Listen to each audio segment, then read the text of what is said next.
PPIK.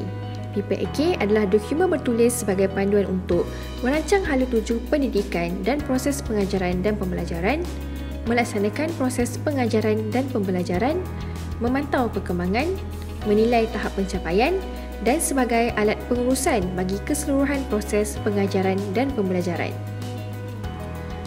Instrumen PPIK ini mengandungi beberapa bahagian termasuklah bahagian 1, butiran murid, bahagian 2, maklumat mesyuarat, bahagian 3, tahap perkembangan terkini dan keperluan individu, bahagian keempat, keperluan sokongan, bahagian 5, matlamat tahunan dan objektif jangka pendek yang boleh diukur atau penanda aras, bahagian 6, laporan perkembangan untuk ibu bapa, bahagian 7, kaki tangan yang menghadiri mesyuarat.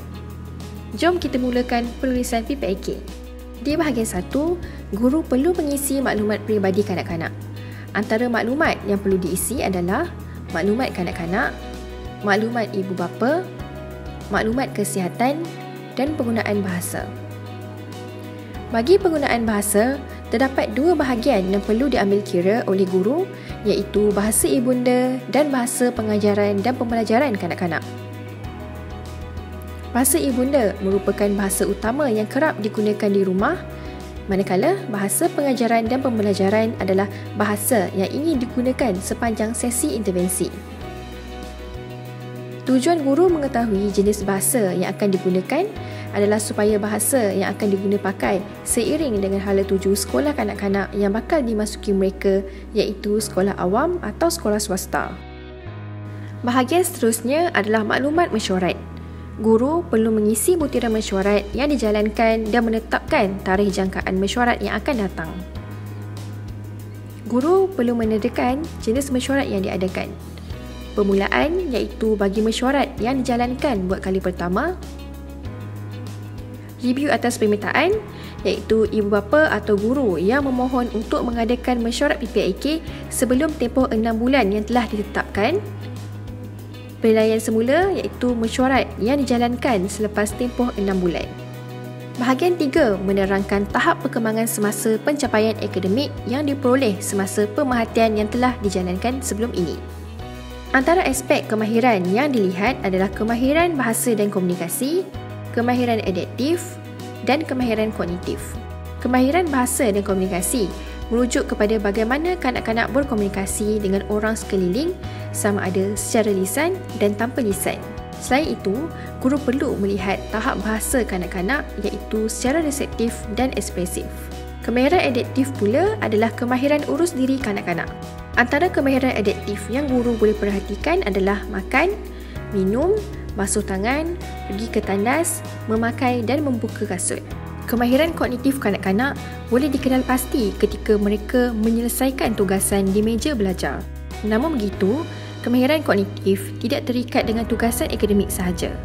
Ianya termasuklah pengetahuan asas kanak-kanak seperti mengenal konsep warna, huruf, haiwan, objek, kenderaan dan sebagainya. Seterusnya, guru menyertakan perkembangan sosial kanak-kanak. Di sini, guru menumpukan aspek sosial dan emosi kanak-kanak semasa mereka berinteraksi dengan orang lain.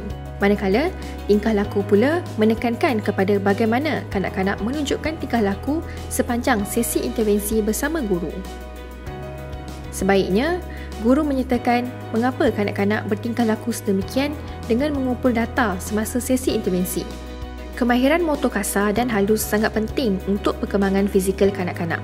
Kemahiran motor kasar melibatkan penggunaan otot-otot dan pergerakan yang besar seperti jalan, lompat dan sebagainya. Kemahiran motor halus pula merupakan kemahiran yang melibatkan penggunaan otot-otot kecil seperti jari jemari. Antara aktiviti yang melibatkan penggunaan motor halus adalah menulis, menggunting dan membutang. Penting bagi guru untuk mengetahui keperluan sokongan yang diperlukan oleh kanak-kanak dalam memastikan kanak-kanak berupaya untuk menjalani aktiviti seharian. Contohnya, kanak-kanak yang mengalami palsi cerebral, mereka mungkin memerlukan kerusi roda untuk bergerak. Bagi kanak-kanak yang kekurang upayaan penglihatan pula, mereka memerlukan tongkat putih dan braille bagi meningkatkan kefungsian dalam kehidupan. Setelah guru selesai mengisi perkembangan semasa kanak-kanak, Guru akan menyediakan objektif pengajaran yang sesuai berdasarkan tahap keupayaan kanak-kanak. Objektif pengajaran ini dibina sebagai panduan kepada guru dalam menjalankan intervensi. Selain itu, objektif ini juga perlu mendapatkan persetujuan daripada ibu bapa dalam memastikan kesinambungan intervensi di rumah. Mari saya tunjukkan contoh bagaimana untuk membina objektif pengajaran. Kita rujuk semula borang penaksiran temu bual bersama ibu bapa dan borang penaksiran pemerhatian kanak-kanak. Lihat kawasan yang dibulatkan. Pada lampiran 1, ibu bapa menyatakan bahawa mereka baru memulakan latihan ketandas namun masih belum berjaya. Lampiran 2 pula menunjukkan guru menandakan bahawa anak masih memakai lampin. Kedua-dua lampiran tersebut menunjukkan keperluan latihan ketandas yang diperlukan oleh kanak-kanak. Maka, untuk objektif 1, guru meletakkan sasaran mampu melakukan 7 daripada 10 kemahiran di tandas secara berdikari. Jom kita lihat cara untuk membina objektif pengajaran yang kedua. Lihat kawasan yang dibulatkan. Pada lampiran 1, ibu bapa telah menyatakan bahawa anak tidak boleh menunggu giliran ketika bermain dengan adiknya. Manakala, lampiran 2 menunjukkan di kelas, Aaron tidak boleh menunggu giliran semasa bermain dengan kanak-kanak lain. Ini menunjukkan Aaron memerlukan intervensi melibatkan kemahiran sosial. Oleh itu, guru menetapkan objektif, Aaron boleh menunggu giliran. Panduan penetapan objektif pengajaran. Objektif pengajaran yang dibina adalah berdasarkan temu bual ibu bapa dan pemerhatian kanak-kanak di dalam kelas. Objektif dibina untuk dicapai dalam tempoh 6 bulan. Penetapan objektif pengajaran tidak boleh terlalu rendah atau terlampau tinggi dan perlu sesuai berdasarkan tahap keupayaan kanak-kanak. Guru disarankan untuk tidak meletakkan objektif pengajaran yang terlalu banyak atau terlalu sedikit sesuai dengan tempoh masa 6 bulan untuk mencapai objektif tersebut. Objektif pengajaran perlu mempunyai penanda aras sebagai peringatan kepada guru dalam mencapai objektif tersebut secara berperingkat.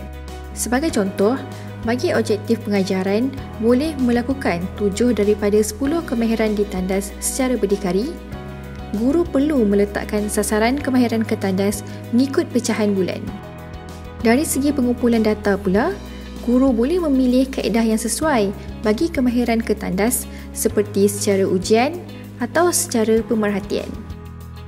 Contoh kedua pula iaitu objektif boleh menunggu giliran sebanyak 50%. Pada bahagian penanda aras, guru boleh pecahkan peratusan menunggu giliran mengikut bulan. Contohnya, pada bulan Julai, Aaron boleh tunggu giliran sebanyak 10% daripada 5 kali percubaan untuk bermain. Seterusnya, pada bulan Disember, sasaran ditingkatkan kepada 50%. Dari segi pengumpulan data pula, pilih kaedah yang sesuai bagi aktiviti menunggu giliran iaitu secara pemerhatian.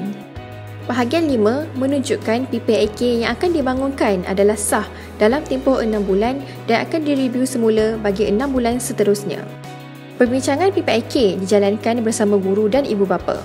Persetujuan bersama perlu diperoleh bagi memastikan usaha dalam mencapai objektif dijalankan bukan sahaja dari usaha guru, malah ibu bapa di rumah. Setelah persetujuan dicapai, guru dan ibu bapa perlu menurunkan tanda tangan. Salinan dokumen PPIK ini perlu diserahkan kepada ibu bapa sebagai pembuktian dokumen perjanjian.